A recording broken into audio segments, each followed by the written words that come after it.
আপনি যা ভালোবাসেন তা যদি অর্জন করতে চান তাহলে অবশ্যই আপনাকে ধৈর্য ধারণ করতে হবে।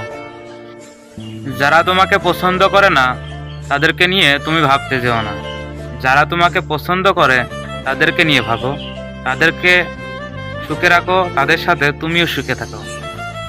তুমি কখনোই নিজেকে অন্যের সাথে তুলনা করো না, আর যদি করে থাকো তাহলে তুমি নিজেকেই নিজে অপমানিত করছো। আজকে একটা জিনিস শিখলাম, কি জানেন?